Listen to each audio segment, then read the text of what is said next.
Bonsoir à toutes et à tous. Kalispera senhoras e senhores, and good evening. Welcome to the 6th webinar organized by the research program entitled Écrire l'histoire de la Grèce franque, Writing the History of Frankish Greece, which aims at studying the way historians have written and write today the history of the Greek territories under Latin rule in the Middle Ages and the modern period. The research program is supported by the French School of Athens and the Greece Université de Rouen, Normandy. Tonight we will discuss Miriam Salzmann's book, Negotiating Power and Identities, Latin, Greek, and Syrian Elites in 15th-Century Cyprus. We are really delighted to have Miriam Salzmann with us, as well as two other scholars, Nikolaou-Konnari, Associate Professor in Medieval History at the University of Cyprus, and Tassos Papacostas, Senior Lecturer in Byzantine Material Culture at King's College, London. This webinar will be in English, and I will first introduce Miriam Salzmann and her book. Then Angel and Tassos will ask questions and give comments to Miriam. And finally, we will invite the audience to do the same. So let's start, and just give me a few seconds to share my screen.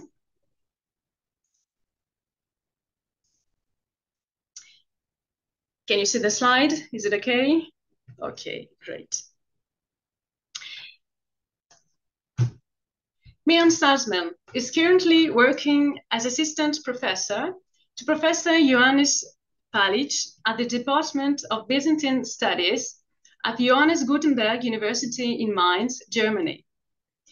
She has worked in this department since 2020, and she completed a PhD thesis in the same department in 2019. Her supervisors were Johannes Palic and Alexander Byhammer from the University of Cyprus and the University of Notre Dame. Miriam has been awarded many fellowships from German institutions. She has published many articles and chapters about the Byzantine period, especially about the relationships between the Byzantine, the Latin, and the Slavic words. She is currently preparing the publication of a collective book about the religious exchange and identities in Europe, and it will be published in the series Byzant, Zwischen Orient und Occident. She has also published studies about power, elites, and identities in Cyprus. And this was the topic of her dissertation that she published in 2021, and this is the book we are discussing tonight. Before moving forward, let me remind you that Cyprus was conquered by Crusaders at the end of the 12th century. The new rulers, the Lusignan, introduced a Latin nobility in a society which was composed of Greeks and Syrians in majority. However, in the following centuries, Greeks and Syrians, that is to say, Melkites, Maronites, Nestorians, Syrian Orthodox, rose socially and became members of the elite. In the 15th century, Latins, Greeks, and Syrians have been used to living together for 2 centuries. Contacts were frequent in daily life, but also in religious practices and in the artistic field. The overriding aim of Miriam's study is to describe the social changes that occurred during this century, more precisely to understand how Greeks and Syrians rose socially and how the Latin nobles reacted to this phenomenon.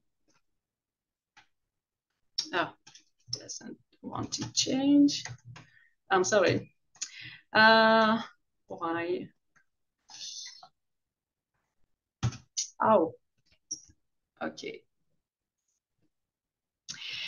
While the 13th and the 14th centuries have been well studied in Cyprus, the 15th century has received less attention by the historians since it is associated with a period of decline. However, some scholars have recently offered a fresh approach to this century in different fields, as you can see on this slide. Miriam Salzmann's study proceeds further with the re-examination of the 15th century in Cyprus. As far as the composition of the Latin nobility and of the social rise of the Greeks in Syrians under Latin root Cyprus, historians have discussed both issues for decades. The first who undertook a prosopographical study of the Cypriot elite is the French scholar Rue de Colomberg in the 1980s. Colomberg collected sources from the Vatican archives, but his method was rather sloppy. He did not refer systematically to the sources, and he did not give any clear definition of the nobility. Thus, he made incorrect conclusions about the nature and the extent of social mobility.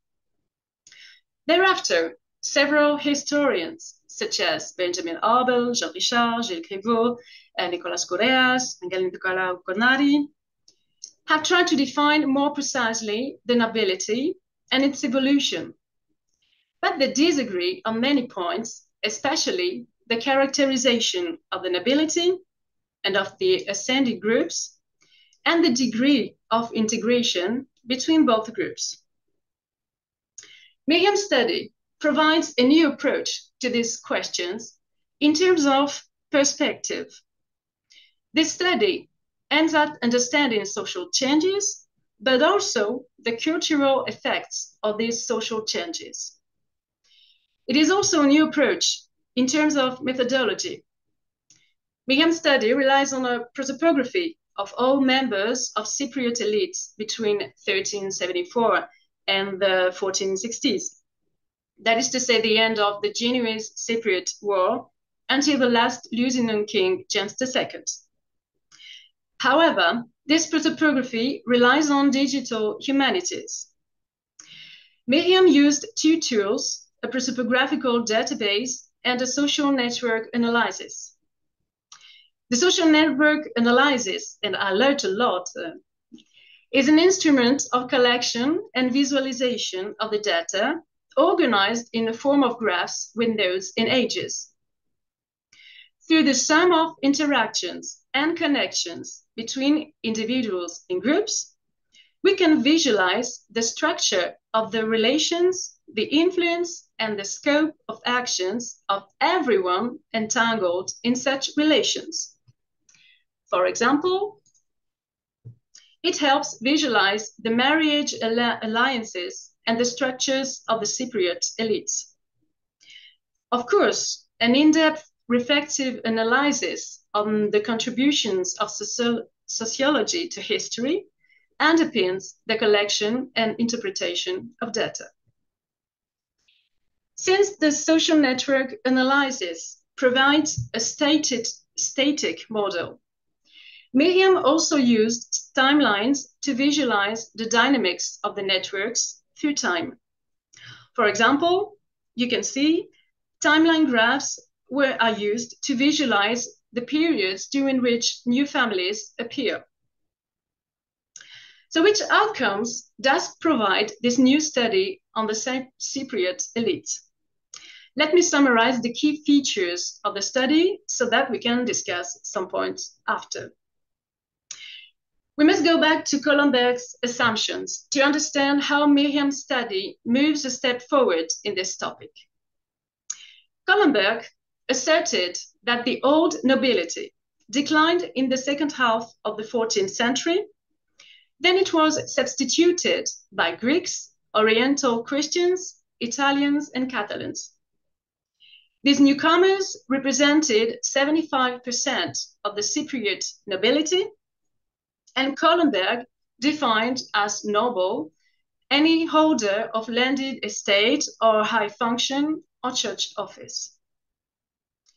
The first contribution of Miriam's study is the distinction between three elite groups: the Latin nobility, the new aristocracy, the Western immigrants, as well as what you call a gray zone, That is to say, persons whose place in society was not clear because of their social mobility. So what about the first group, the Latin nobility? Miriam's study shows that between the end of the 14th century and the end of the 15th century, almost 2/3 of the noble families disappeared, in orange on the slide, and no new Latin family entered this group. This confirms one of Colomberg's assumptions. The surviving families, in blue, the 1/3, were of mixed social status. They were members of the high, the middle, and the lesser nobility in terms of wealth and power.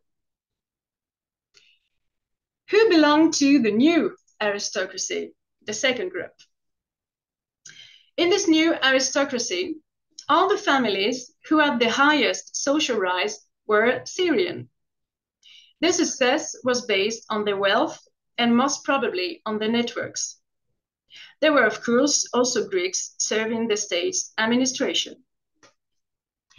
The Western immigrants, such as the Corner Costanzo, in green on the graph, had close relationships with the crown. And you can see the connection between the Montferrat, I don't know if you see my mouse, the Montferrat and the Lusignan at the top left side.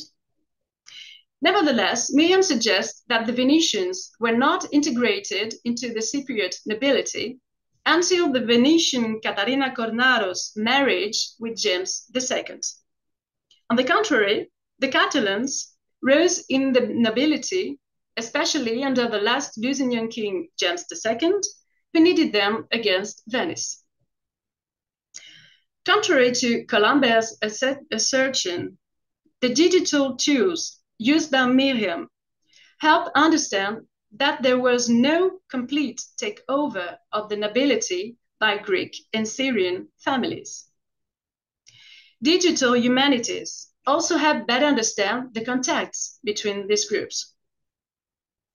Miriam examines 3 levels of relationships between these groups: the legal one, everyday contacts, and the social level, that is to say, the marriages. I will focus here on marriages. The social network analysis highlights the connections within and between various groups through marriages, which can be divided into periods. In the 1370s until the 1420s, there was almost any marriage between the old, in blue, and the new aristocracy, in red. The marriage was not a tool for upward mobility. In the following period, connections between the old and the new aristocracies, blue and red, were rare, even if both groups occasionally intermarried. And you can see, the link, the relationships between the Podocátaro and the Babin here in the middle and at the top of the picture. On the contrary, the boundaries among the new aristocracy in red were relatively permeable thanks to marriages. These families were well connected. Thanks to social network analysis and timelines, we can also visualize the individuals attending major political events. The graphs give a clear picture of the composition of the power circles, such as the Royal Council, which gathered the advisors whom the king trusted, and the Haute Cour, the assembly of all royal liegemen, at different key moments. We can visualize the permanence of individuals and the involvement of newcomers in Cypriot politics. For example, this graph representing the total degree centrality of the power elite between 1427 and 1435 is explicit.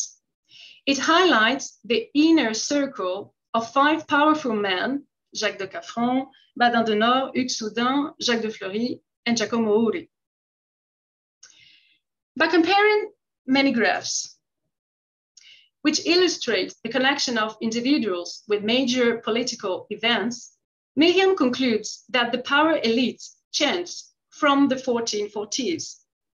This timeline is not in Miriam's book, and I thank Miriam for having sent to me all these graphs and timelines. We can see that Syrian and Greek newcomers, who were strongly interrelated, as well as white Genoese, ascended into the highest echelons of the power elite. Of course, some men belonging to the old aristocracy kept wielding great influence through military careers or the service of the king's household, and that is the case with Jacques de Fleury, for example.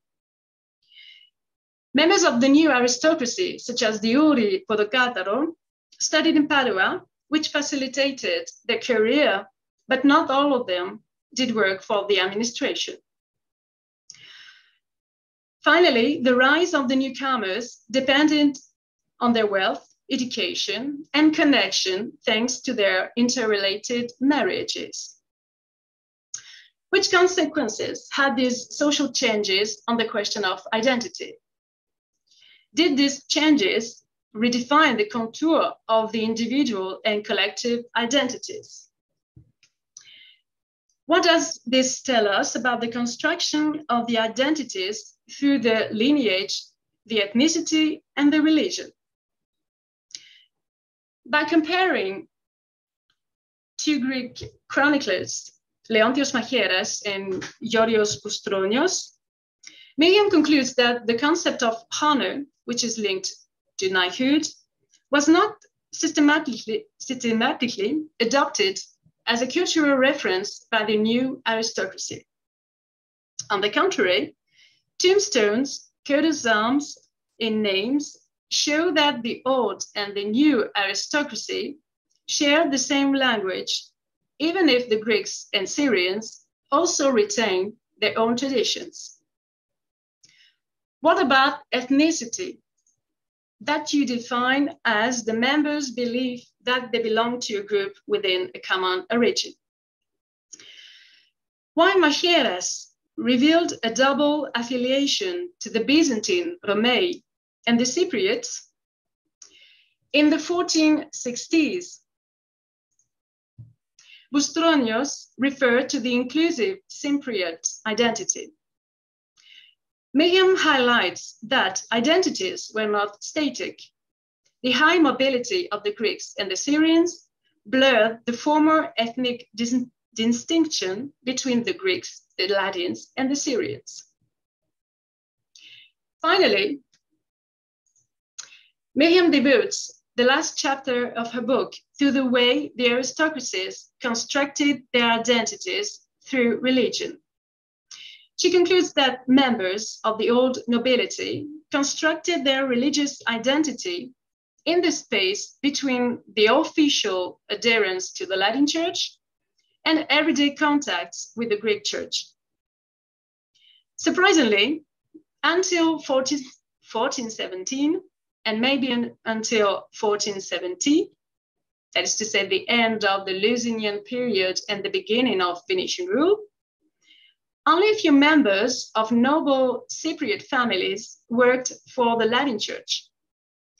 Only the Montolive and the Nores that you see on the left had a familial tradition of entering the clergy. The other members of the Latin Church were Greeks and Syrians converted to the Latin Rite, although not all of them belonged to the aristocracy. I have to stop now, and I hope that this summary will help the audience understand why this study is important. I just want to add, Miriam, that I really appreciated the reading of your book. The style is clear and efficient, and I also appreciated the summaries at the beginning and end of each chapter. It was really helpful. So I stopped sharing my screen, and I have a general question, very general. I wanted to know why a German woman is interested in Cyprus, and how did you come to work on Cypriot history? Thank you. Thank you so much, Ludivine, for this very nice and very well-structured introduction. I couldn't have talked about my own book better, so thank you very much. Yes, why is there a German woman studying Cypriot history? In the beginning, it was really a coincidence because I was studying Byzantine history in Mainz.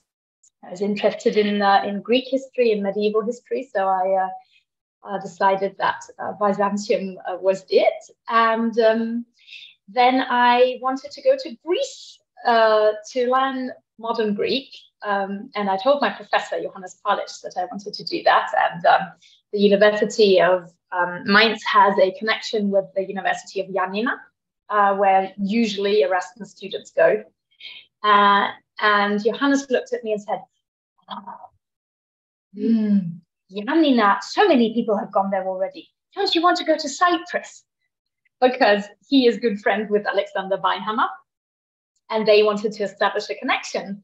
And so I said, okay, I shall do that. And I just absolutely fell in love with Cyprus as island, with the history of Cyprus, the many different cultures that come together there, that came together there during the Middle Ages, during the Lusignan period especially. And I just found it so fascinating that I decided to stick with it for my PhD. And I have really enjoyed working on Cyprus ever since. So yes, coincidence. Beautiful coincidence. Thank you. Exactly. Angel, do you want to ask questions and give comments?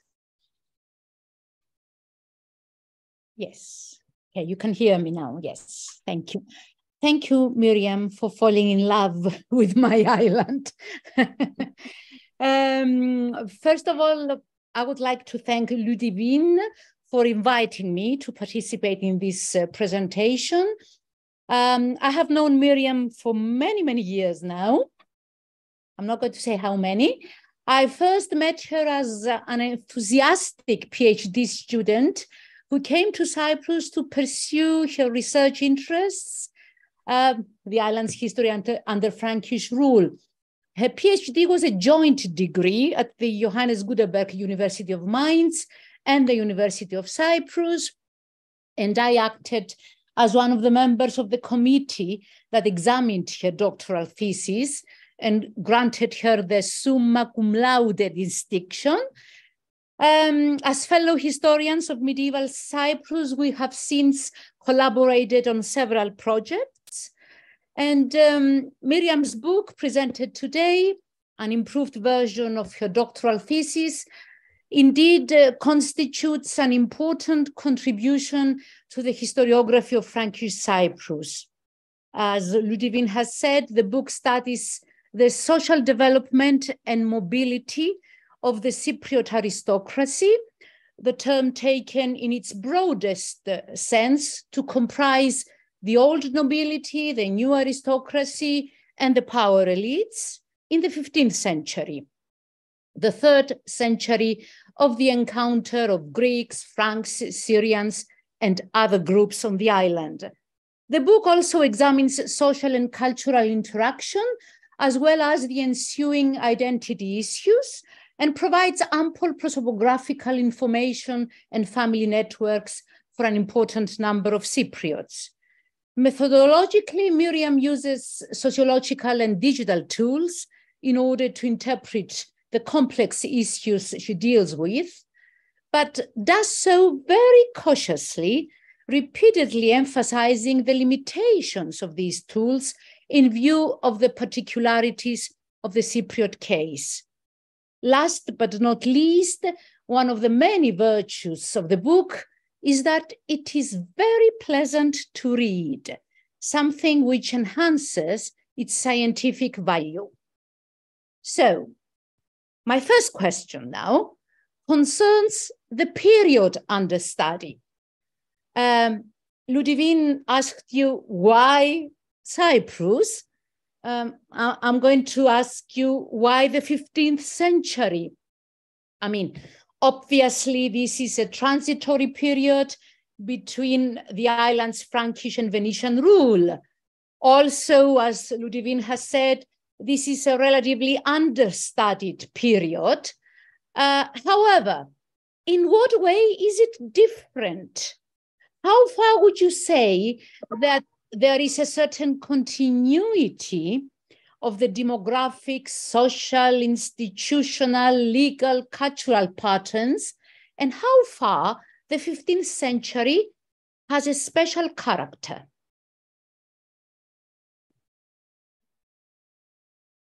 Thank you very much, Angel, for this very interesting question.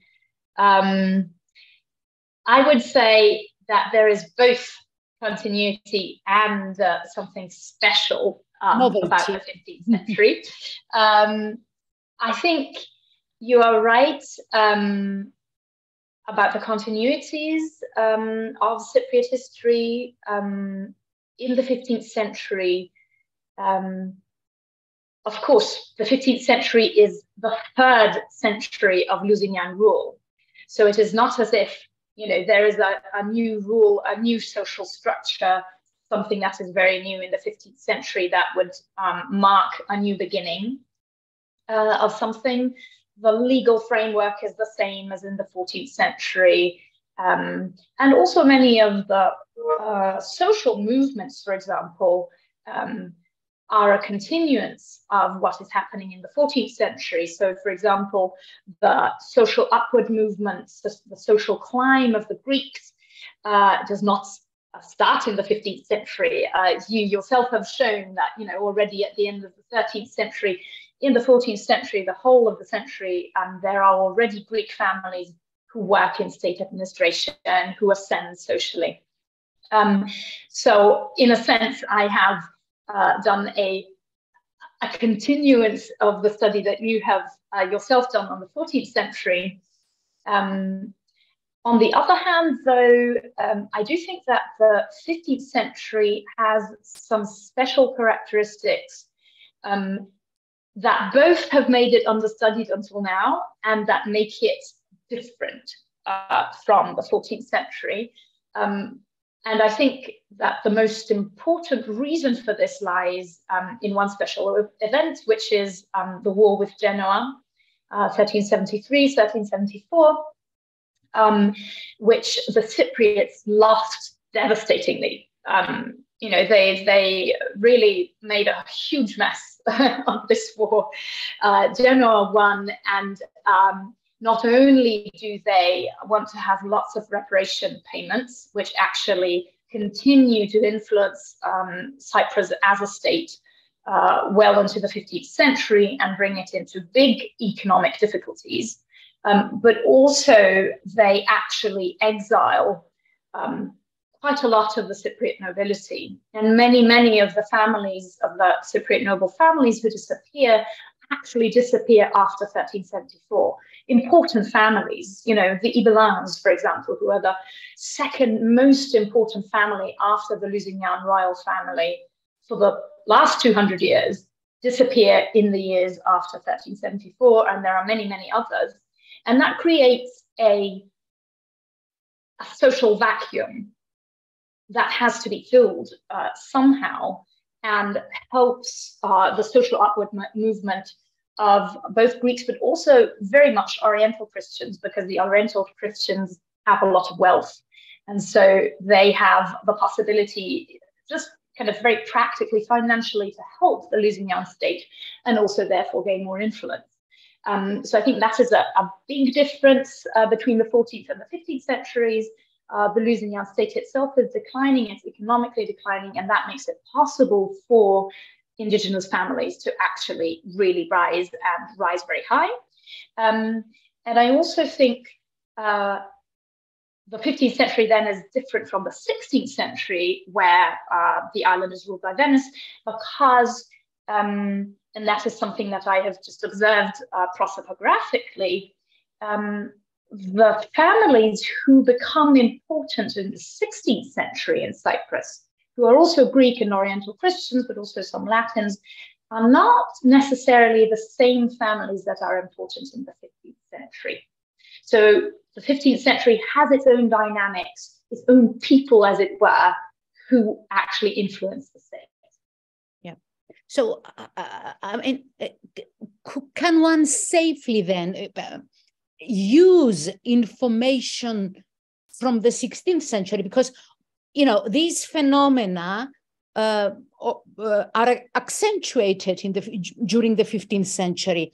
So could we use information from the 16th century, when information is more ample, for conclusions about the 16th? What do you think? It's I think that's both that very tempting and very dangerous. It's very dangerous, yeah. Yes, I think in some cases that is possible. And I've looked, for example, in the Museo Correr in Venice, there are lots of files from the 16th century on Cypriot families, on Cypriot estates. And sometimes, if you're lucky, they actually copy 15th century documents, sales documents, testaments, etc., on estates. And those, I think, can very, very easily be used. On the other hand, many of the 16th century information seem to be very similar to the 15th century, but we just do not know if, for example, the family that possessed a certain estate in the 16th century actually already possessed it in the 15th century, or if they possessed all of it, for example, in the 15th century. So this is a lot about wealth, actually, and about, you know, what people possessed. This is kind of information that we find. And as I just said, the very important families in the 15th century are not necessarily the ones that are the great ones in the 16th century. So I think one has to be very, very differentiating and has to be rather careful about conclusions. Although I do think that a study of these 16th century documents would be very, very helpful, both just for the 16th century, but also for a comparison, for example, with the 15th century. Well, this is why, you know, modern scholars are usually tempted by using information from the 16th century, because yes, we have information.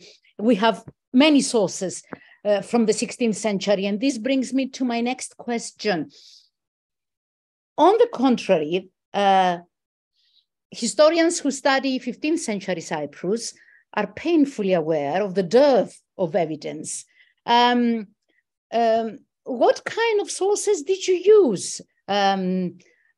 Published sources, unpublished sources? Both. I used various sources that also, of course, have to be treated differently. I used documents, testaments, sales documents, notarial acts in, you know, all their breadth of what there is. Very few marriage documents, for example. Some of them are published. Those of us who study Cyprus know very well the publications of Maslatri, who was a 19th century scholar. And so many of the important documents, also state treaties, for example, were published by him already very early. But there are also quite a lot of documents still that are unpublished. I have worked a lot in Venice and have looked at documents there. There is, for example, a whole busta on the Audet family, which is a Oriental Christian family in the 15th century. There are some documents on the Papacostas family. Many of them concern testaments or concern money that comes from estates and is invested in Venice, for example. Would be a typical case. There are also, though, a lot of papal registers that mention persons from Cyprus, many clergymen, of course, but also non-clergymen. They look at people in a different light in their connections with the church. Then we have chronicles, the Chronicle of Macheras, the Chronicle of Bustronios. We only have really these two chronicles for the 15th century, which for example, historians of medieval Germany or France seems very strange. So there really is, there are not many sources, but those are the sources that we have. And I think, for example, the sources in the Vatican would profit very much from even more and further study.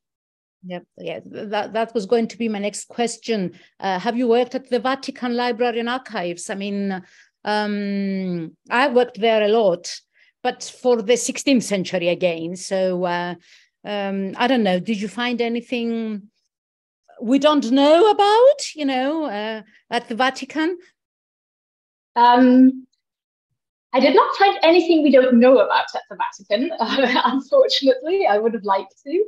I have looked at sources in the Vatican, mostly trying to counter-check the material that Collomberg had found, because as Ludivine has said, Collomberg, worked in the pre-digital era. Exactly. There might, be many wrong notes, etc. So especially for his prosopographical work on the 15th century, I have counter-checked many of his sources. I have not been able to go through all the registers of the time because it is a lot of material.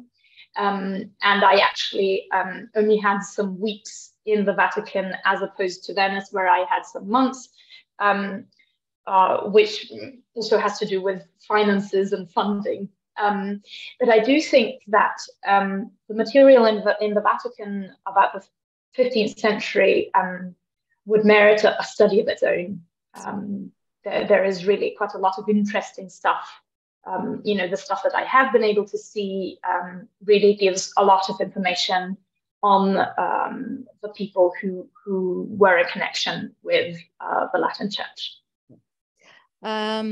In view of this scattered, discontinuous nature of the available information, this means that your topic cannot be addressed globally.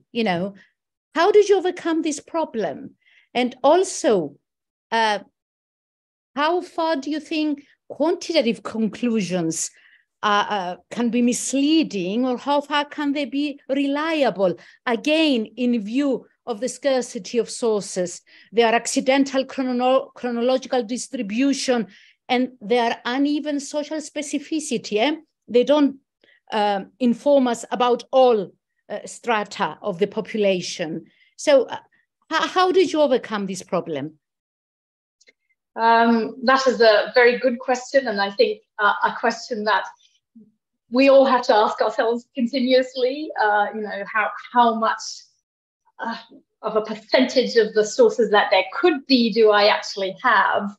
And it is true that in Cypriot history, as in much of Byzantine history, we do have a small amount of sources, which is why I think that quantitative analysis has to be undertaken with a very careful eye. When I was writing my book, I was feeling that I was continuously saying, continuously repeating, please, read this as a study. This is a model. This is not reality, because, of course, I can only use the material that I have and that I can see. On the other hand, I do think that it is better to attempt a quantitative analysis than not to attempt it, because for many of the families that I studied, there are actually indications whether for example, missing sources are a coincidence or they are a real information, as it were. For example, the Kafran family is a very important noble family in Cyprus. And we actually do know that after 1445, when Jacques de Kafran died, they did die out as a lineage because he died without male heirs. And we know that from testaments and from court documents, etc. We know that from how his estates were managed after his death, etc. So I think, in some cases, there are actually indications of whether, a missing source is really a missing source, or is it really, for example, a family disappearing. I do, though, think that the visual documents that I have made, the graphs, etc., always have to be read with care, because, of course, they, in visualizing, have a great power. They show us something, and our eye is always more ready to believe something that it sees than if we just kind of read or hear an information. So I think that can be very good because it actually explains things much more easily. If we look at the marriage alliances, for example, we can see on one glance, oh, wow, okay, in the 1380s, there are really no connections between the new aristocracy and the old nobility, whereas after 1425, we have some, but not many. At the same time, though, our eye can be misled into thinking that this is reality. And so I think this is where we just have to use our head, our scholar's heads, to differentiate between the two things. But I do also think that is, in its weakness, it is also a strength of quantitative analysis, because it makes us think about what we can know and what we can't know. In many other studies, which are just as precarious, as it were, if we study, for example, the chronicles in depth, we sometimes come to believe that it is true what we read, although it is only one chronicle or two chronicles. And we know for Cyprus, for example, that there were many more chronicles that our authors actually read themselves, but we can't read them anymore because they don't exist. They haven't been transmitted. So I think this is a very good remembrance to every historical study in medieval studies, that we really have to know what we don't know. Absolutely. Well, marriage among and into the nobility is a key factor for assessing changes in social mobility, cultural interaction, and ethnic identity. How did you overcome the conspicuous absence of women from sources, or the masculinity of the sources? I mean, almost all of our sources emanate from, refer to, and are addressed to men. Yes, that is a difficulty. Again, I think that is very general for studying the Middle Ages. I do think that elite women actually played an important role in society, Cypriot society and society in generally, and that unfortunately we see very little of it.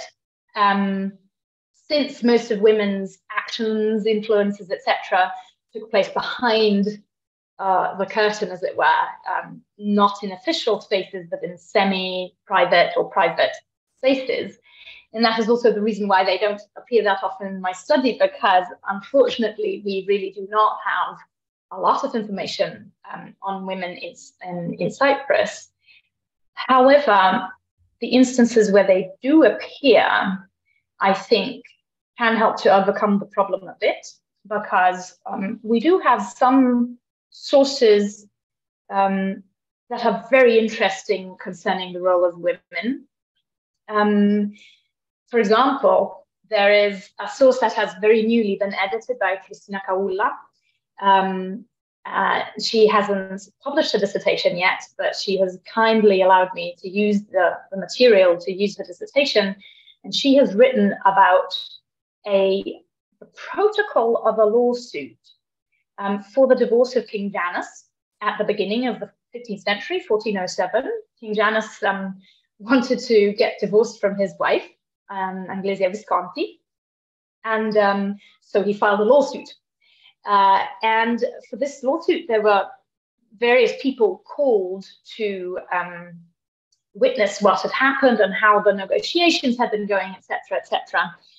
And we do see very much in these negotiations that the Queen Mother, as it were, had a huge influence in the court. She took part in most of the negotiations and most of the meetings of the Royal Council. She is the one who is appealed to when people are unhappy. And we do see that again in the 1430s when there is actually an embassy that comes from Savoy to negotiate, again, marriage connections, a marriage connection between Anne of Lusignan and Louis de Savoy. And again, there we see that the ambassadors actually go and visit Agnes of Lusignan, who is the king's aunt, and who also, attested by Tafour, also has a huge influence in the court. And these women are always seen in connection with negotiations, with brokering, instances of conflict, instances of marriage, for example. So I think that is a very good indication that in many other families that was probably similar. Unfortunately, in many other families, we don't see it. We have, for example, one marriage connection between the Papacostas family and the Babin family, which Ludivine has also already mentioned. And there we can see that Marie Papacostas, a woman of a Greek family, marries into a Latin family, and that then later her son, Goffredo, has very good relationships with her Greek family. And this, again, is like a very small instance where we can see, okay, there's a woman involved who seems to have been a strong bond between these two families.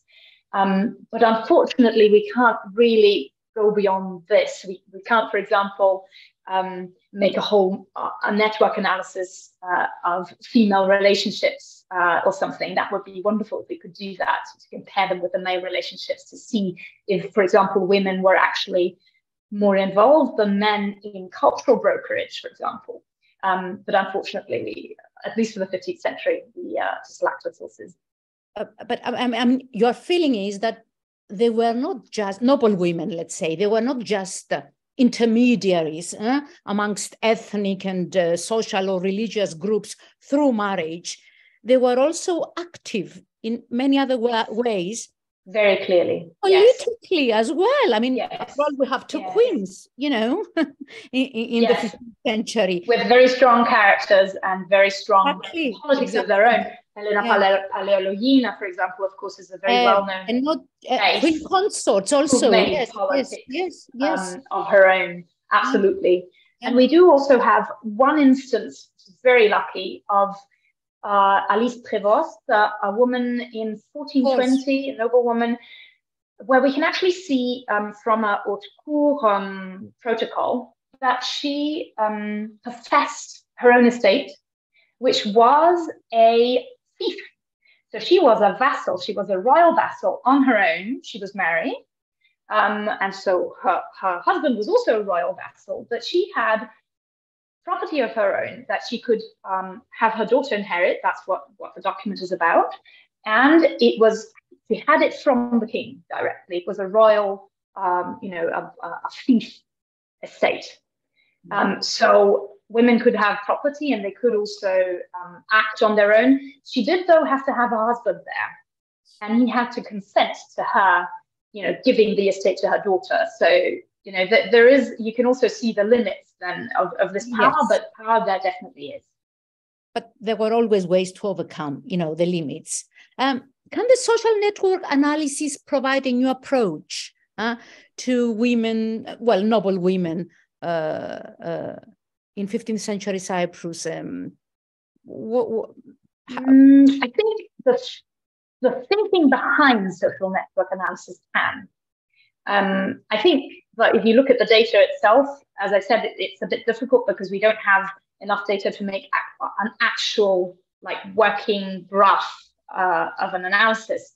But I think that the thinking that is behind social network analysis that comes less from, oh, I'll just look at the people and I look at their characteristics, which perhaps is more the thinking of prosopography itself, but more thinking of the contacts between people and how they shape society. I think if we take this approach, then that can actually give us much more information on the role of women in Cypriot society than we had before. Miriam, may I ask something related to the presence of women? Please. I mean, you do explain that your study is based on a database you compiled of around 800 individuals, right? And these are only exclusively men, or are there any women within that group? No, there are also women in this group. The overwhelming majority are men. Okay. But part of that database are also women. Of course, the queens, they're also in this database. But also, Maria Papacostas, for example, who is attested to have married, or Alice Chimi, who has a tombstone, for example. This is the only information that we have on her. But excuse me. Sorry, what sort of proportion of the? I mean, is it like? I don't know it by heart just now, but I would think perhaps 10%. Okay. Yeah. Which sounds reasonable, I guess, for the period. For the period. Yes. Yeah. Okay. Yeah. Well, my last question concerns marriage practices. Social mobility necessarily involved interethnic, intersocial, and interconfessional marriages. Do we have instances of families who do not seem to have intermarried socially or ethnically and still asked for matrimonial dispensations in the 15th century? I mean, families from the old Latin nobility. The marriage dispensations that were asked in the 15th century are very little. Very few, yes. There are very few. There are some still from the 1420s, 1410s and 1420s. And then afterwards it stops. Which indicates... Exactly. I think it indicates how the Latin nobility had shrunk. I do think that still until about 1400, around 1400, there were still enough Latin noble families that they felt they did not want to or have to intermarry with Greek or Oriental Christian families. So Oriental Christian families I usually call Syrian families because that's what they're called in the sources.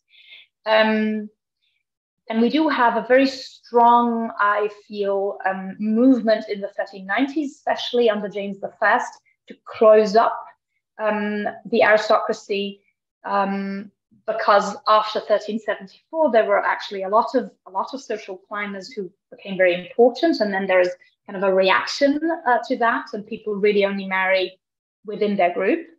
Though I do, unfortunately, I don't have any sources on, explicit reaction to intermarriage or to not wanting to intermarry. There is one instance in the middle of the 15th century where Thierry d'Anjou has actually made a hypothesis that perhaps Jacques de Fleury was a bit unhappy that he was supposed to marry Zoe Cantacuzeni, who was a companion of Helena Paleologina. They came from the Morea, so they were Byzantine princesses. But that is only a conjecture, so we don't really know if that was the case. So unfortunately, we do not exactly know how people thought about this thing of marrying into ascending families. What we do see, though, is that the marriage connections, even in the 1440s, 50s, between ascending families and Latin noble families were very small, very few. We have 3 or 4 connections in the whole century that are visible. And so I would assume that there is a very big disdain among the Latin nobles to actually marry into newcomer families. Thank you. Thank you. Thank you, Angel. And Tassos, do you want to continue the discussion? How much time do we have? Well, we are on time. It's okay. Okay. I'll get started, and then you tell us if we get on for too long. Well, thanks a lot, Miriam. Yeah, I like everybody else said before me, it was a pleasure to read the book, and for me, it's also extremely useful in as a prelude to the period I'm more interested in, which is the subsequent 16th century, the Venetian period. So it sets on a much firmer footing anything that one might want to do for the later period. And indeed, I hope while reading, I was thinking, my appetite is sort of whether it would be great to have a second volume on the sort of from James II to Selim II, cover that period, century. And very much, I agree. Changes, yeah, but that's fantastic. So I've got, I think I have 3 main questions. I don't know if we'll have time to talk about all 3. First, any about the sort of nature of this group and any attempt to control who accesses the group, who becomes part of it. And then there's a question about language in terms of identity, and a question about education. Perhaps those 2, we can do them together. So the first one, did you detect anything anywhere in the sources suggesting that the old nobility, seeing their numbers decreasing, plummeting, far fewer of them, seeing those new people coming in, how do they react? Do they see this as a threat? Do they sort of consider it, okay, that's how things are, let's get on with it, let's marry them, and we will continue as we are used to? Is there anything that suggests any reaction? So there are very, very few instances of also a bit debatable material where we can grasp these reactions a bit. First of all, I think if we look at the legal framework, it is very clear that people who ascend do not automatically become noble. They only really can be called noble and not only aristocrat as kind of a wider elite group if they become royal vassals. And usually that also means that the men become knights. And so I think this is already a rather strong boundary that still exists in the 15th century and is still enacted, and that the Latin group could use to protect themselves, to stay valid as a group. The second indication for this is also religion. It is rather clear from the many conversions to the Latin Church by many Greek and Syrian families that in order to really ascend high into the highest echelons of society, one had to be a Latin Christian, even if there's a union of churches, etc. But still socially in Cyprus, being a Latin Christian was important. So there are kind of closure mechanisms there that, though, are not impossible to overcome. That said, if we do look at reactions of people, there is a very interesting instance in Florio Bostron's chronicle, which is a 16th century chronicle, and therefore is a little bit difficult because we don't know if this is material or, you know, an anecdote that he took from somewhere, or whether he thought it up. But he says that in 1402, a nobleman was supposed to work together with one of the newcomers, George Cappadoca, in going on an errand, as it were, to recover Famagusta, which was held by the Genoese. Very important thing. The Genoese ruled in Famagusta, and that was, of course, a great loss for the Cypriots, for the Lusinians. So they tried, basically, the whole 15th century, they tried getting it back. And so, you know, King Giannis had sort of some intrigue to get back Famagusta, and this intrigue fails because, allegedly, Bospron says, the nobleman did not want to work with someone, with George Cappadoca, because he was an upstart and a burgess. This is, there we can see disdain, but I can't say, you know, if this is taken over from a 15th century chronicle, for example. A second instance, and that's a very well-known instance, is a comment by Jacques de Fleury in a letter to the Genoese. Jacques de Fleury attempted a coup d'etat in 1454, and it failed. And he flees to Famagusta, to the Genoese, and he writes to the Genoese government. And he famously writes that, you know, this government this kingdom has fallen into the hands of Greeks and paupers, and they don't think about anything else than destroying it. And so there is a little bit of a discussion about what did he actually mean with this comment. Did he really mean all the, you know, the Greek and Oriental Christians in the government, that there were in the government, though these people were not poor, they were the ones who were financing the Cypriot state, or whether, for example, he really only meant one politician, Thomas of Morea, who was actually the milk brother of Queen Helena Palaiologina, and so he was from low origins, and he was also one of the important people who were against Jacques de Fleury. So there's a little bit of a question whether this comment actually can be taken into account. However, what I think it shows clearly is that there, in the 1450s, you know, the stereotype of, oh, this is a Greek, I don't want to have anything to do with them, could still be used. At the same time, Jacques de Fleury was married to a Byzantine woman. So there is a difference between practices and what was acceptable and stereotypes that one can use against social climates, as it were. Okay.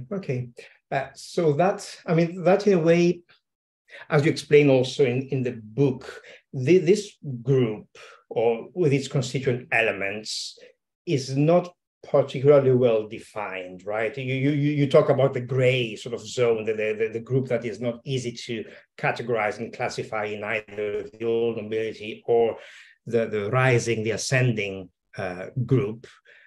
And the other merit of your book, I should have mentioned, is also the comparisons you make often with places beyond Cyprus. So in this respect, in the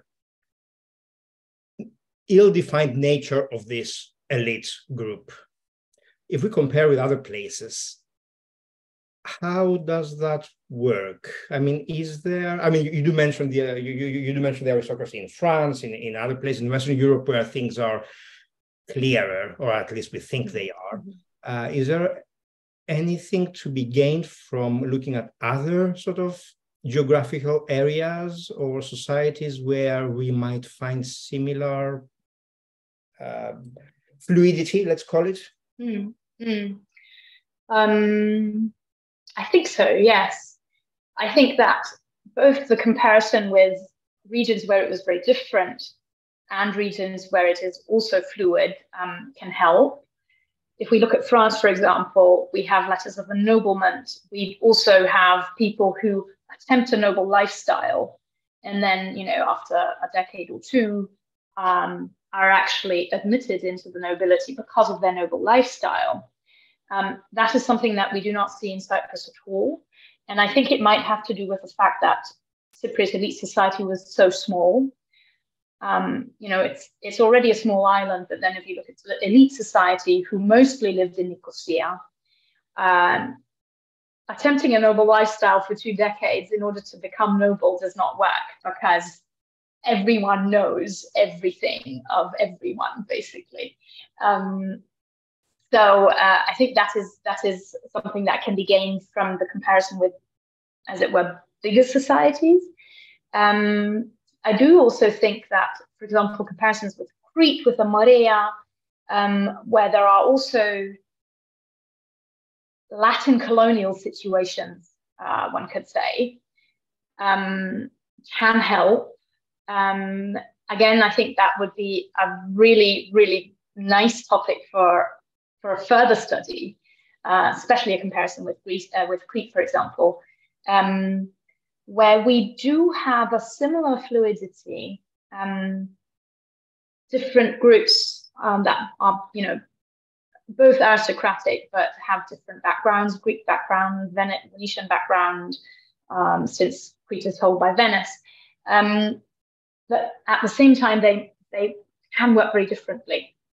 In Crete, for example, we have Greek nobles, as it were, Greek aristocrats that are already there and that never cease to be there, and that make connections with the Venetian aristocrats who come and live on the island. And that's a very different situation from the situation in Cyprus, where these families are always ascending and kind of had to fight for their place in society. And so I think that a comparison there could be very, very fruitful, but again, also really has to take into account that the situations at the same time are very different. Okay, thanks. Yeah, that makes sense, and brings me nicely to my. Actually, I should focus on my third question, education, because as you do discuss education as by which I mean studies at the University of Padua as a means of social ascension. So you get the education in Padua, you return to Cyprus, get a job in the royal administration, in court circles.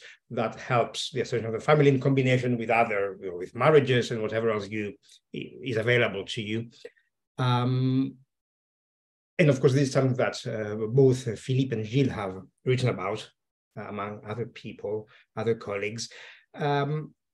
It's also clear that this is something, in Padua, if we look at the students, the Cypriot students going to Padua from the sort of later 14th century into the Venetian period later on, most of them come from these new ascending families rather than the old aristocracy. I mean, I had a quick look before we had this meeting at names and numbers, and from the sort of early 15th century to the Ottoman conquest, end of the Venetian period, there are around 120, 130 Cypriot students recorded at Padua. The vast majority come from this family. They are Podokataro, Uri, Singlitico, Flatro, and quite a few Nores as well. They are the exception among the old families. So the question is this, does this mean something? Was it because it was seen as a means for social rise and for getting certain jobs, which perhaps did not interest the old aristocracy based on its fief holding and estate and all that? What do we read in all this? That's the question. I think that there are actually various things that can be read, as it were, from this. I do think that you're right, that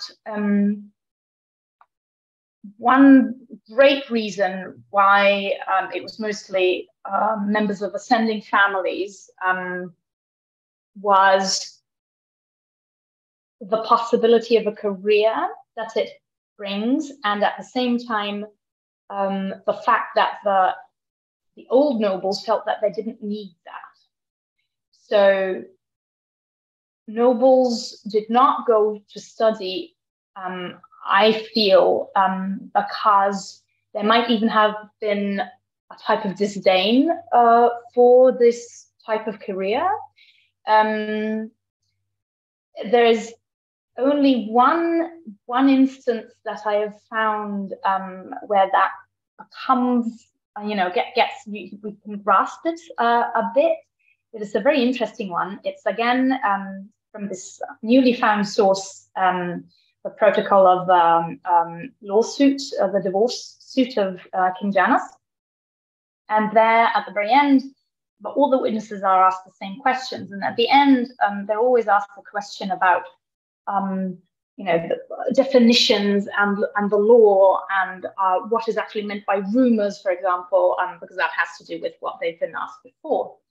And there is one member of the Syrian family who then says, according to what I've studied of the Cypriot law, this and this and that means this. And then after him comes a member of the of an old noble family, Simon Pelestrin, and he answers that he wasn't even going to attempt an answer because he was a knight and not a clergyman. I've actually got the quotation, which I think is really nice. Respondit quod miles est, et non clericus. So I think, I don't know if that is a general thing still also through the 15th century. This is only one instance that we have, but it does show that here at least there is a nobleman who considers that, in his, being as a knight, it is completely unnecessary to be educated and to know exactly how to divine things, etc., because that is for the people who have studied. So I think that is one thing. And then I think that the very big structural thing of this movement is that, yes, studying in the 15th century, becoming a professional, be it in canon law or in worldly law or in theology, etc., is a big career possibility. And it is therefore a possibility that is used by people who try to ascend the social ladder. There is a foundation at the end of the 14th century that is interestingly instated by a Latin noble family, the Cafran family. But and they finance for students who are to go to Padua, and the people who have studied this well know that much better than I do. And this, these stipends are mostly used by Greek and Oriental Christians. And the question, of course, there is, do they somehow have a sort of monopoly over this foundation? The interesting thing here is that the people who choose these students are always Latin nobles. So even when the Cafran family dies out, this goes over to their relatives, which are the Norris family and the Crosa family. And they choose these students. So, there's, I think, the interesting question of whether they were building a clientele somehow among the Syrian and Greek families. But I think there is, a very clear distancing by the nobility, which of course then also has to do with their wealth. Because they had their estates, and for example, if you become a clergyman, the income that you have is not a small one, of course, if you compare it with a peasant, but it is much smaller than having a noble estate. Very, very nice to find an example of the minutes of a committee meeting to decide the Cafrano scholars for year to see how they discussed them and how they decided who is going to get it. And how it works. Okay, related to this, so they go to university. Those who do go, they either presumably they have learned Italian already, or they learn it there. They polish it. They come back. They get their jobs. I mean, you do discuss several constituent elements of identity, and you explain that. I mean, you won't go into detail. You explain in terms of language, because it's a big issue, a different issue. But I still wonder if that had any role in all of this. I mean, if you compare with religion, you explain that, I mean, in order to rise, you really have to sort of at least pretend to be a Latin Christian, if not really be one.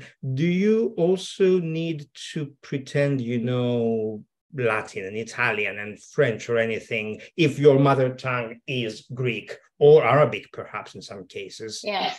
And you mentioned this very sort of interesting, very nice incident of when was the journey in 1413, I think, Henry Yes. company leaving Famagusta, and there was an Italian, a Savoyard, two Cypriots, a Lusignan. What on earth did they speak to each other? Did they all know Italian, or did they all know Greek? I wonder. So what was the role of language? That's a question.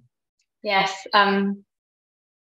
I think this is a fascinating question, and I would have loved to have included it more in the dissertation. I had actually planned a chapter on it, and then I didn't do that because I think it has to be a study in itself. Such a big topic that, there's another book there. That said, I do think that language does play a role for identities, for social status, for how people are integrated and how they distinguish themselves from each other. And I think that, so I would place the hypothesis that if you wanted to become, a member of the royal council, sit in the haute cour, be part of the government, yes, you would still have had to know French, you would have had to know Italian, probably, mostly French, I think, still, even in the 1440s, 1450s, even if people studied Italian. Because, for example, all the haute cour documents that we have that Jean Richard has edited, they're all in French. And they're written, for example, they're written by Philippe Salah, who was clearly a member of an Oriental Christian family. But he writes in French because that's the language in which these documents are written. I think, though, that this question is a very different question from what did they actually speak together? What did they speak in various contexts? I would like to think, but I don't know because it's difficult to find sources on that Greek was a language that was very much used in everyday life.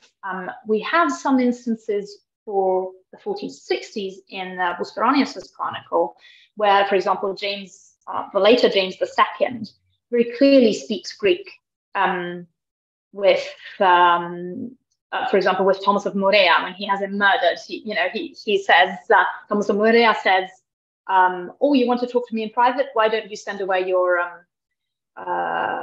two knights that you have with you?" And he says, "Oh, don't worry, they don't speak Greek." So he's clearly speaking Greek with Thomas of Morea. So members of the royal family clearly knew Greek. They spoke it in various instances. Many orders in the administration are written in Greek when they are addressed to lower officials. And I think that is very interesting because it shows that, until a certain level, you could rise, you could become, a member of the administration, etc., only knowing Greek. And then the language that in which things were expressed was in Greek. Very interesting translations from the French text, actually, into parenthesis. But I do think that when you got higher, you still, as a matter of social status, you had to know French. And I would assume Latin too. The role of Italian, I think, is very interesting and very understudied. I think that needs a whole new study too, because people do come back from the universities knowing Italian. They don't write Italian in the haute cour documents, for example, yet, as they do in the 16th century. But then Ugo Vodocaparo, for example, writes his testament in Italian because clearly this is the language in which he has learned to write legal documents, etc., etc. So I think there's a whole world to discover there, and it did matter. Okay, thanks a lot. convincing and more complicated than I thought, this answer. Ludivine, do I have time for more questions, or shall we open the floor to our audience rather? I suggest that we invite the online audience. Okay. So you can raise your hand so that I can give you the floor. If you want, you can write your question or your comments in the chat and we will read it. So don't be shy.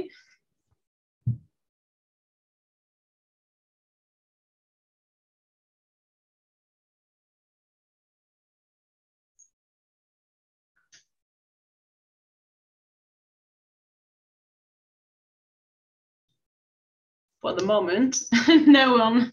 But shall I quickly ask, and maybe we'll have a very quick question and answer while people are thinking about comments or questions. Wealth, Miriam. I mean, this, in the end, you know, reading all this, in the end, I was wondering, how much does it matter whether you get noble status or not, what everything else, or the legal sort of ramifications of that?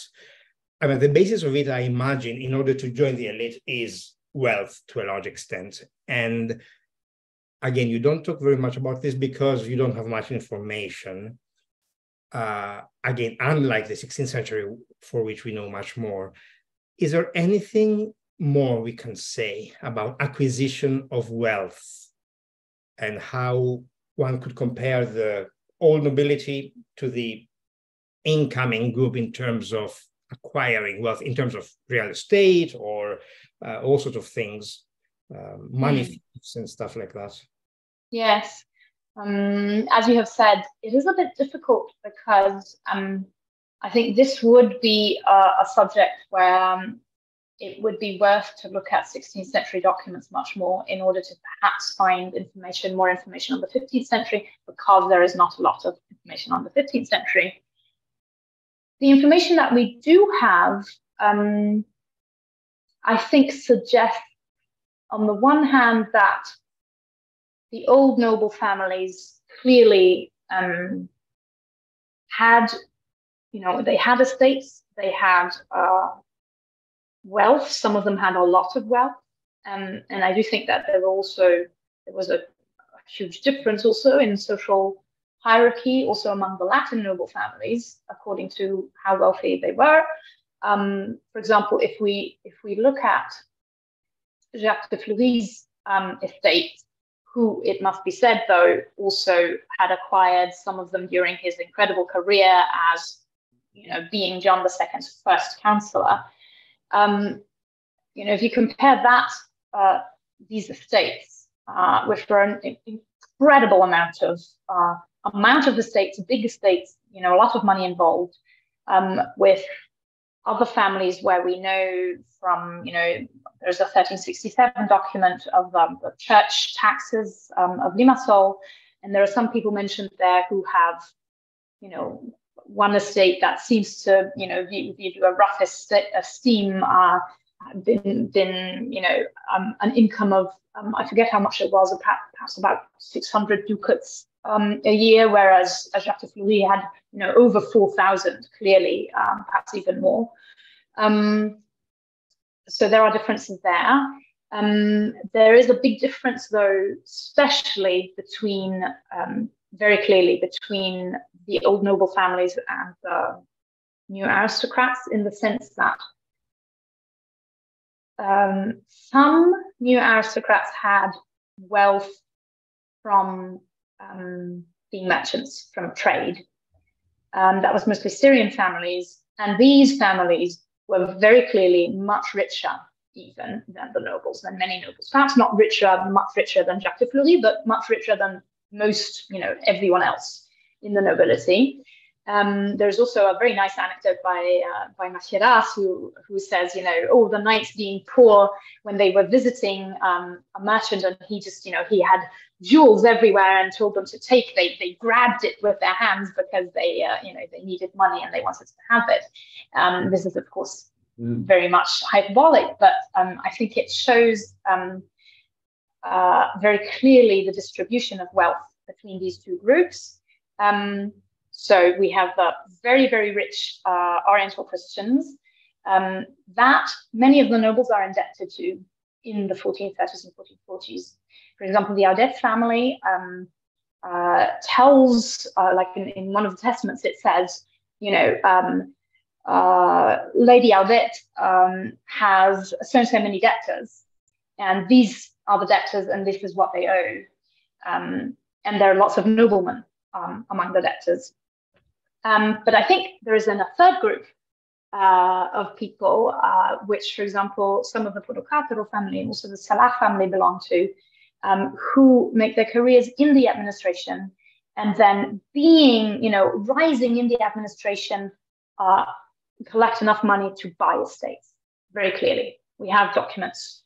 Piero Papacostas, for example, acquires an estate, and therefore, kind of, you know, acquires both wealth and social status. Thank you, Miriam.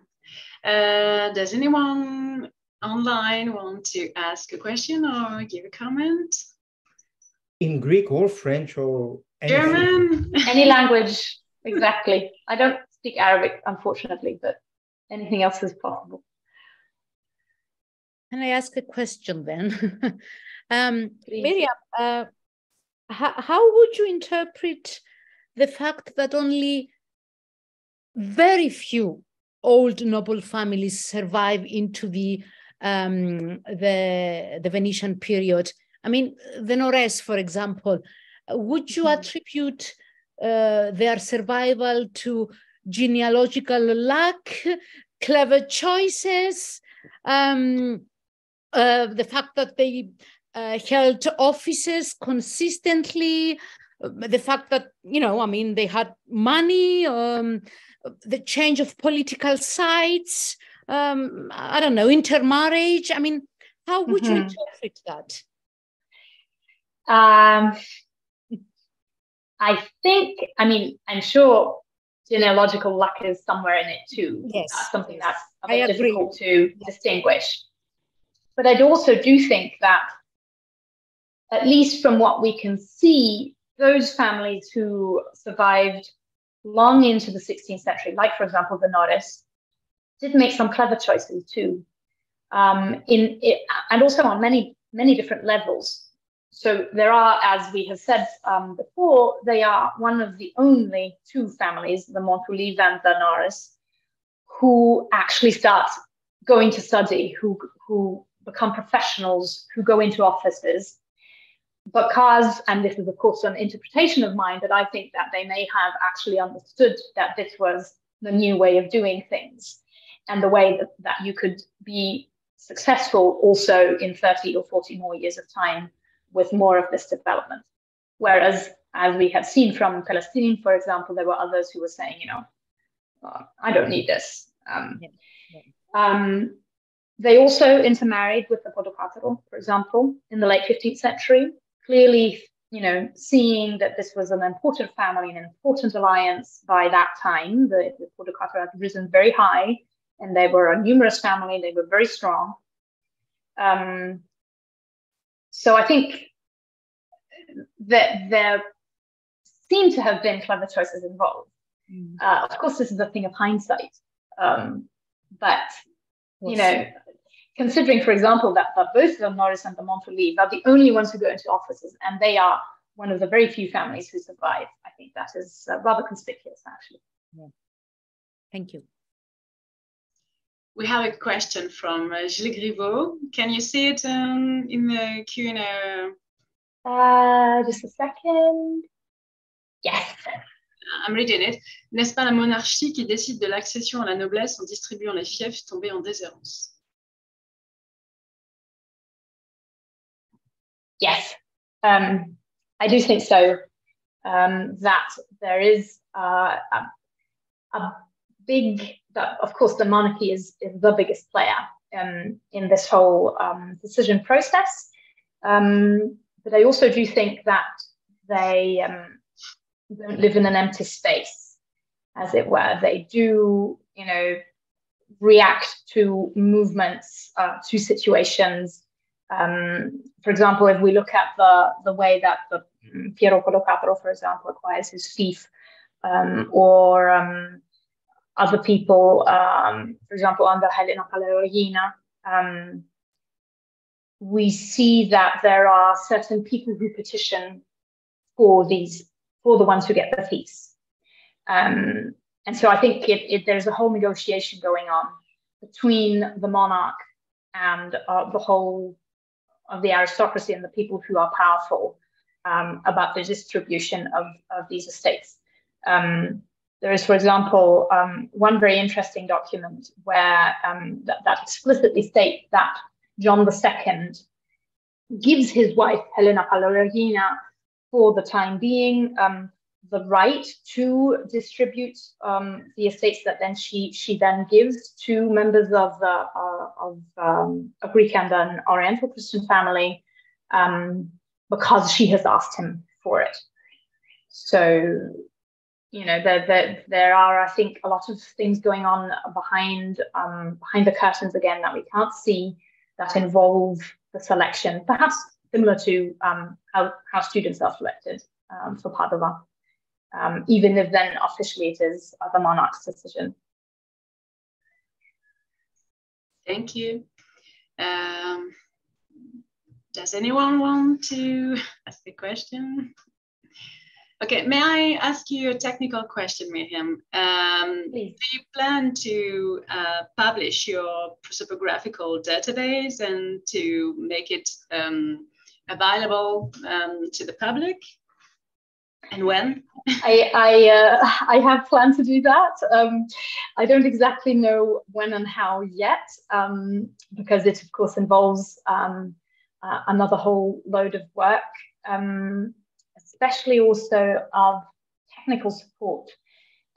So I've informed myself, you know, when I was finished with my dissertation, I wanted to publish. I informed myself on how online databases are published and how they work and how they are, you know, supported, that they actually work not only for the next 10 years, but, you know, for longer.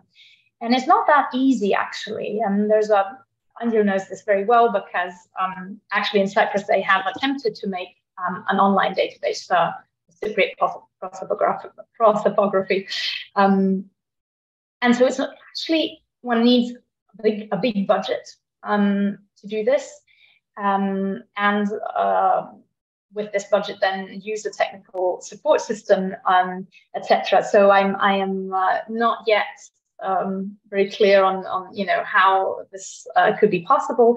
Much easier, of course, would be if I decided to basically make another book of it and put it in PDF form. That is something that is much easier, and then people can just search the PDF. That it would not be like, you know, a searchable database that then gives you, you know, a page about a person, for example. And this is also something that Angela and I have talked about, somehow perhaps to revive this whole prosopography project. We haven't found a solution yet, but hopefully that will be done in due course. Okay. Geoffrey Meyer-Fernandez has written a question, or question. Thank you very much for this fascinating discussion, and congratulations to Miriam for her book. I have questions about the Catalan families that established in Lusignan, Cyprus. Do these Catalans come directly from the West? Do they survive during the Venetian period? Do you think that this phenomenon is related to the Catalan extension in the East, and he means in Crusader Greece? Yes, thank you very much. The Catalans, again, are a whole group that could be studied even more, I think. They definitely do come directly from the West. We know that about some people in particular, for example, Juan de Naves, who becomes a very, very important player in the 1450s and actually gets murdered. That's why he the way he leaves the stage after becoming very powerful. And he gets murdered because he was too powerful, very clearly. He came from the West directly. He allegedly fell in love, or he actually did fall in love with a Cypriot noblewoman whom he was not allowed to marry in the end because of considerations of power, because, of course, the Catalans are the arch enemies of Genoa, and so the Genoese actually managed to prevent this. He does, though, then marry a different Cypriot noblewoman, not from the royal family, and as I said, becomes important. And there's Carceran Suarez, for example, who's very similar case in the 1430s. I don't exactly know how many of these families survive into the 16th century. That would be a very interesting question for Tassos, I think. And I forgot what the third question was. Please, Tassos.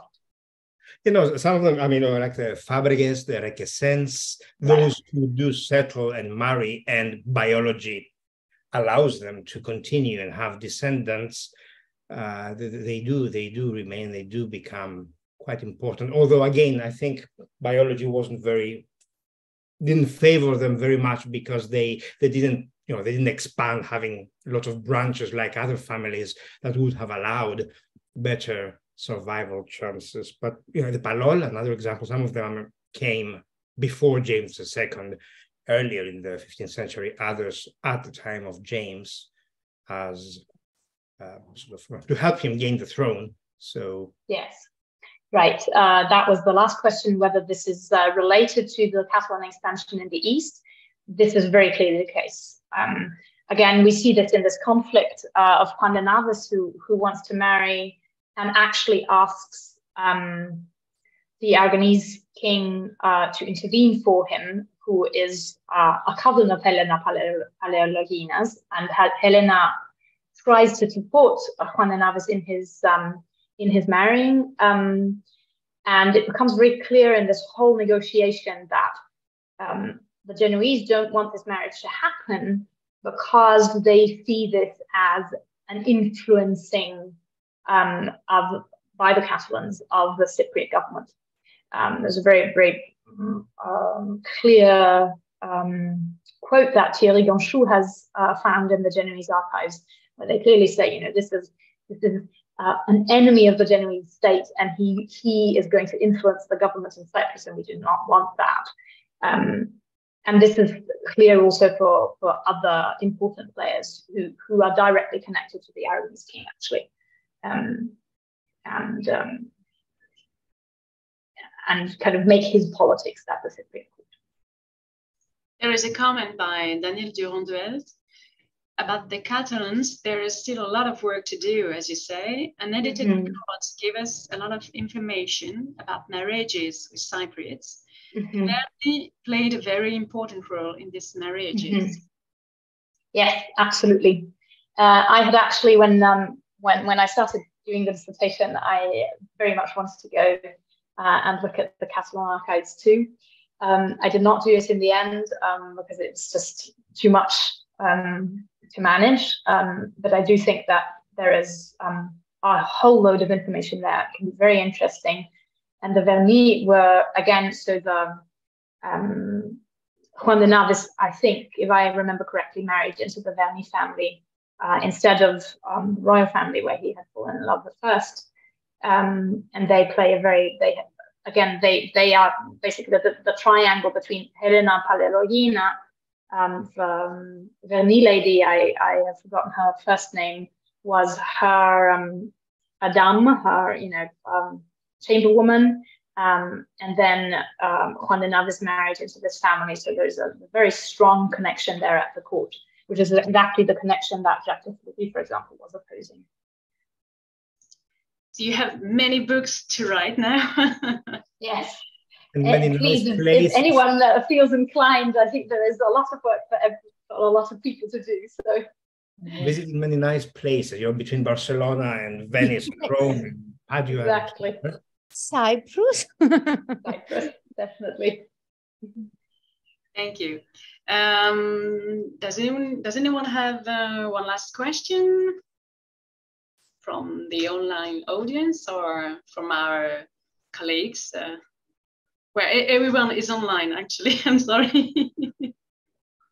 Could we ask Miriam what is coming next? I mean, having completed this book now, this work, I mean, what will you be working on in the future? Well, I have been thinking about two things. There is one thing that I have already started working on, which is a little bit of a smaller project, but which interests me very much, and it is connected to Venice again. Which is the Italian Venetian translation of the Lucas Chronicle. There is one manuscript that transmits this translation, which lies in Venice in the Marciana, and I've been able to have a look at it. And it's actually a very, very interesting translation that happens at the end of the 15th century, and that I think should be studied both in a perspective of cultural history, but also in a translation perspective. There's some very, very interesting material there.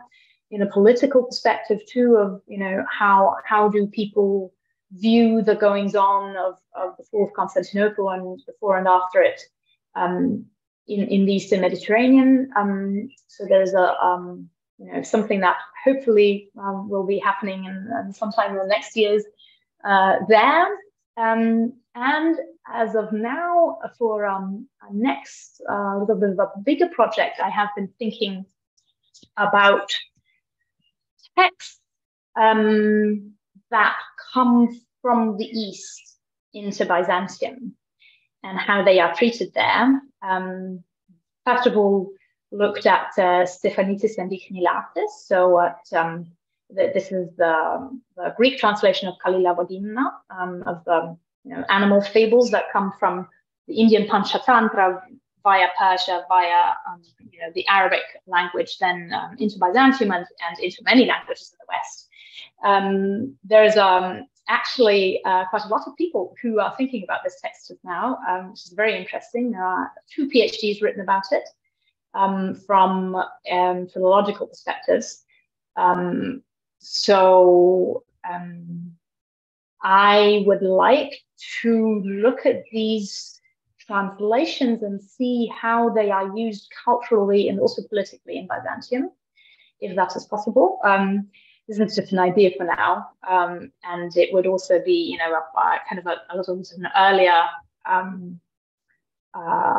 period, as it were.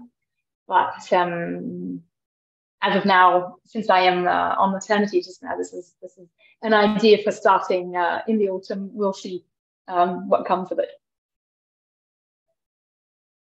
Best of luck with everything. Yes. Thank you very much. Yes.